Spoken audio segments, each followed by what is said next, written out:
নমস্কার, আজকে আলোচনা করব হচ্ছে আনন্দমার্গ প্রাইমারি স্কুলের ফার্স্ট টার্মিনাল এক্সামিনেশন 2024-এর স্ট্যান্ডার্ড 3 জিওগ্রাফি কোশ্চেন। তো তার আগে বলে রাখি, তোমরা যারা চ্যানেলে নতুন রয়েছে চ্যানেলটিকে এখনও পর্যন্ত সাবস্ক্রাইব করোনি, তো চ্যানেলটিকে অবশ্যই সাবস্ক্রাইব করে দিবে। তো চলো দেরি না করে শুরু করছি আজকে আলোচনা।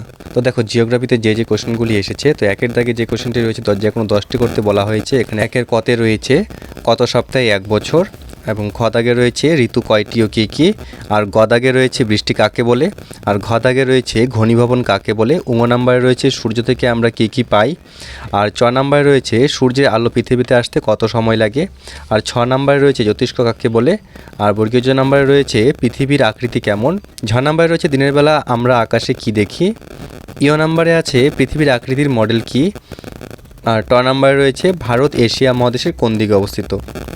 এছাড়াও দুইয়ের দাগে রয়েছে শূন্যস্থান পূরণ করো। ক নাম্বারে আছে ড্যাশ বিজ্ঞানী ইউরি গ্যাগারিন, খ নাম্বারে রয়েছে পৃথিবী একটি ড্যাশ, গ নাম্বারে হচ্ছে ড্যাশ এক জায়গায় স্থির, ঘ নাম্বারে রয়েছে সূর্যের সবচেয়ে দূরের গ্রহ ড্যাশ, ও নাম্বারে রয়েছে ড্যাশের জন্য ঋতু পরিবর্তন হয়, আর 3 নাম্বারে রয়েছে বাক্যের শেষে সত্য বা মিথ্যা লেখ। ক নাম্বার হচ্ছে উদ্ভিদ দিনের বেলা খাদ্য তৈরি করে, সত্য না মিথ্যা লিখতে হবে। খ নাম্বারে রয়েছে জলীয় বাষ্প গরম হলে ভারী হয়, সত্য মিথ্যা লিখতে হবে। আর গ নাম্বারে রয়েছে বৃষ্টি থেকে আমরা জল বেশি পাই, সত্য মিথ্যা লিখতে হবে। ঘ নাম্বারে রয়েছে চাঁদ পৃথিবীর উপগ্রহ নয়, এটা সত্য মিথ্যা লিখতে হবে পাশে। এবং উম নাম্বারে রয়েছে গ্রহগুলির নিজস্ব আলো আছে, এটা সত্য কি মিথ্যায় পাশে লিখতে হবে। এছাড়াও 4-এর দাগে রয়েছে টিকা লেখো, যে কোনো দুটি, পূর্ণমান 10। এখানে রয়েছে 3টি টিকা রয়েছে, ক নাম্বারে জ্যোতিষ্ক, খ নাম্বারে চাঁদ, গ নাম্বারে সূর্য। 5-এর দাগে রয়েছে বাম দিকের সহিত ডান দিক মিলিয়ে লেখো। বাম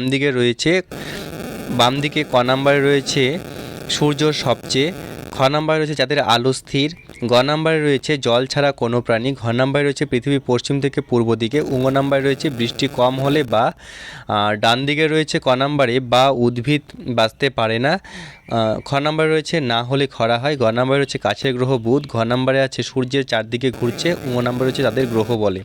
আর 6 নাম্বারে পার্থক্য লিখতে বলা হয়েছে। এখানে দুটি পার্থক্য দেওয়া আছে, ক নাম্বারে আছে দিন ও রাত্রি, খ নাম্বারে দেওয়া আছে খরা ও বন্যা। আর 7-এর দাগে বলা হয়েছে ঠিক উত্তরটি নির্বাচন করো।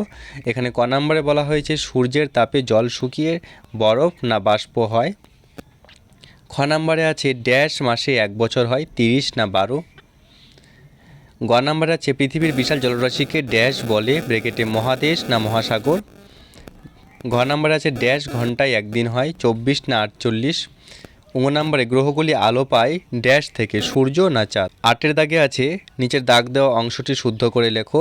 ক নাম্বার আছে সপ্তর্ষি মণ্ডল দেখে দিক নির্ণয় করা হয়, খ নাম্বারে রয়েছে আকাশের গায়ে ভেসে বেড়ায় বড়, গ নাম্বারে আছে সূর্য পৃথিবীর থেকে 13,000 গুণ বড়, ঘ নাম্বারে রয়েছে সূর্য পূর্ব দিকে অস্ত যায়, উম নাম্বারে রয়েছে পৃথিবীর প্রধান ভাগ 4টি। আর 9 নাম্বারে রয়েছে নিম্নলিখিত প্রশ্নগুলি যথাযথ উত্তর লেখো। ক নাম্বারে আছে পৃথিবীর জলভাগকে কয় ভাগে ভাগ করা যায় ও কী কী, খ নাম্বারে আছে পৃথিবীর স্থলভাগকে কয় ভাগে ভাগ করা যায় ও কী কী, গ নাম্বারে হচ্ছে সৌরজগৎ কাকে বলে, গ্রহ কয়টি ও কী কী, ঘ নাম্বারে হচ্ছে গ্রহ ও নক্ষত্রের তুলনামূলক আলোচনা করো। তো এই ছিল আনন্দমার্গ স্কুলের ফার্স্ট টার্মিনাল এক্সামিনেশন 2024-এর জিওগ্রাফি প্রশ্ন আলোচনা। ভিডিওটি যদি ভালো লেগে থাকে ভিডিওটিকে অবশ্যই লাইক করে চ্যানেলটিকে সাবস্ক্রাইব করে দেবে এবং ভিডিওটি বন্ধুদের মধ্যে শেয়ার করে দিবে।